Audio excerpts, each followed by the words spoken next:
Now I'd like to introduce Sahar Thompson, who's actually, she told us she's calling in or Zooming in from St. Martin to tell us about Global Citizen Year. So Sarah, if you could just, yeah, perfect.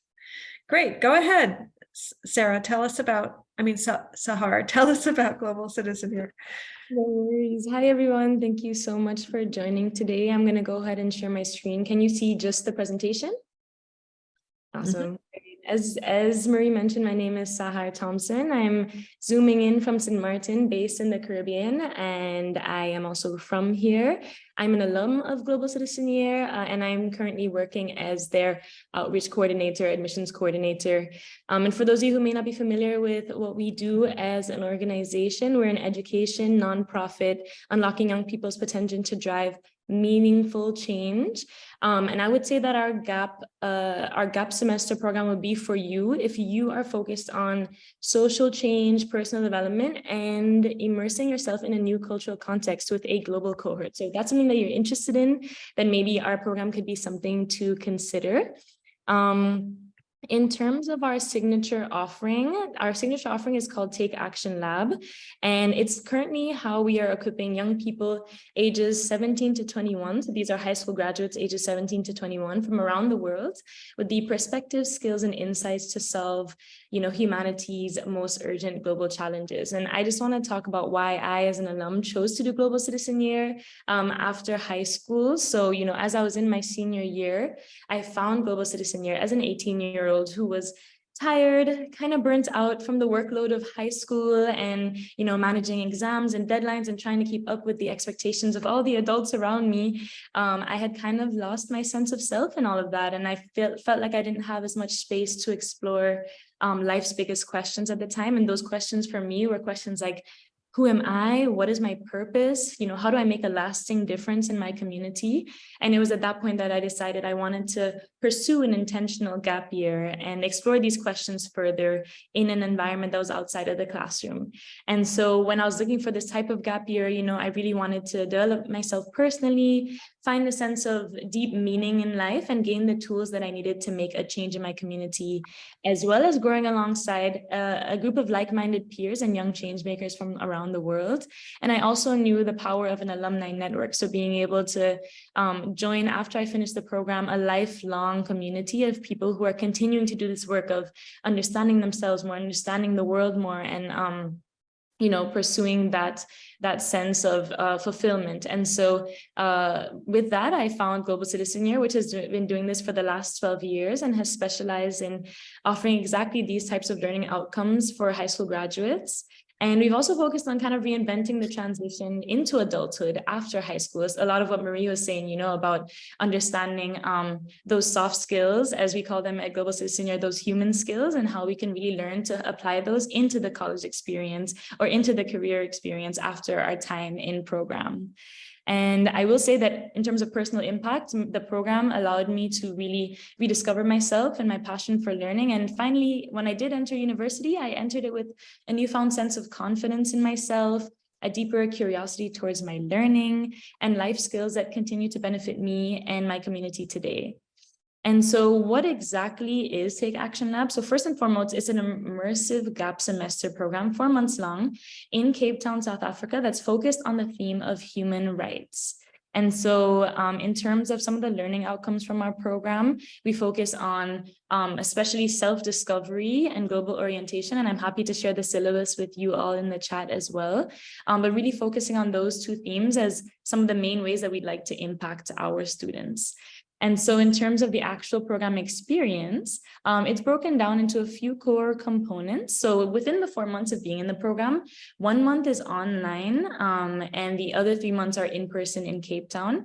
And the online program, which is it's developed by world-class curriculum designers, is called the Foundations program, where students learn to think as a global citizen and learn, within their cohort about personal development, community development, understanding the historical and social context of South Africa as well before they set foot in country. And then another core component is the apprenticeship. So I would say that, the majority of your week, so 4 days of that week, you are going in and out of your apprenticeships to learn from social justice advocates. And we really focus on having a humble learner's approach to being in these organizations. And some of the human rights themes that you will be exploring as a part of, this experience are things like refugee issues, themes like food security, youth engagement, women's empowerment, or education. And so our students are paired into these organizations based on a survey that kind of goes through their interests and what are the things that they want to learn about during their time in our program. And then also based on what the organization would like from these volunteers or apprentices, we kind of pair you to the right space for you. And another great part of this is that you live and learn within a global cohort. So in our current, iteration of Take Action Lab, we have about 50 students coming in from over 25 countries. And they are living currently in Cape Town in this vibrant neighborhood called Observatory, which is, filled with students and artists, and it is right at the foot of the University of Cape Town as well. So in this neighborhood, they're in different houses and they're sharing space with each other and learning about independent living and self-management by living in this dorm-like housing situation. And besides this core component, students, which I think is one of my favorite parts as well, just being able to live with people from around the world. Students get to have one day in the week where they focus on cultural activities and learning excursions as well. And so really getting to, make the most out of their time in Cape Town. And have 30 seconds, so I'm going to go on to the next slide. So our application deadline is May 11th. Again, you have to be a high school graduate, ages 17 to 21. And we offer our semesters as the fall and the spring semesters. So in terms of the fall semester, you could apply to either. You could apply to the fall or the spring semester right now, depending on how you're choosing to potentially structure a gap year if you're considering a gap year. And the cost is 21,000 USD in tuition. And as we have throughout the entire 12 years of operating, we have offered need-based financial aid. So that is something that we offer to make our programs more accessible to students. And yes, deadline is May 11th. And I will also just say that if you are nominated by an educator, you can get a $500 merit scholarship to join the program as well. And I would love to share more information about this maybe in the follow-up questions, but I'll just leave this slide here if you wanted to contact me for more information. Yes, Sahara, can you tell us, do you have an application process and, what % are accepted? Because sometimes people ask about that, not, just and what types of students are accepted? Yeah, great question. So we do have an application process. It's a free application. You could go to it on globalcitizenyear.org/apply. And I would say the types of students that we're looking for, again, high school graduates globally ages 17 to 21. And I would say that students who want to join, who we tend to accept, are students who are open to, social change, to personal development, who want to learn more about these themes, and who are comfortable with getting outside of their comfort zones and immersing themselves in a new cultural context with a global cohort of peers. So you have to be also very comfortable with, living within community and learning with one another. And in terms of, I think you asked about acceptance rate. Yeah. So we don't use, any kind of grades or anything like that to assess whether you get in. But in terms of the current cohort that is in country, I would say it's about a 60% acceptance rate. It depends, of course, on what cohort, how many people apply during the semester that you're applying for, and how many students just kind of fit that,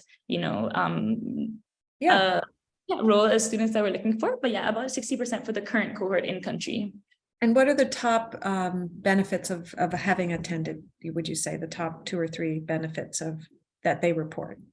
Yeah, so I can send our impact report for one of our most recent programs. But one of the things that we have learned by working with Harvard Business School's Human Flourishing program, within that, we worked with some researchers to understand through pre and post surveys some of the main things that students felt were most impactful about our program.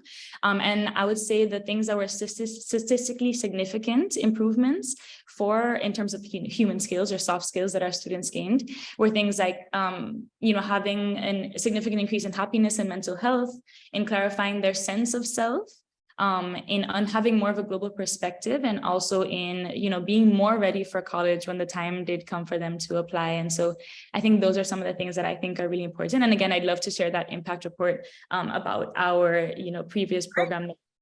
Yeah. Yeah, thank you so much.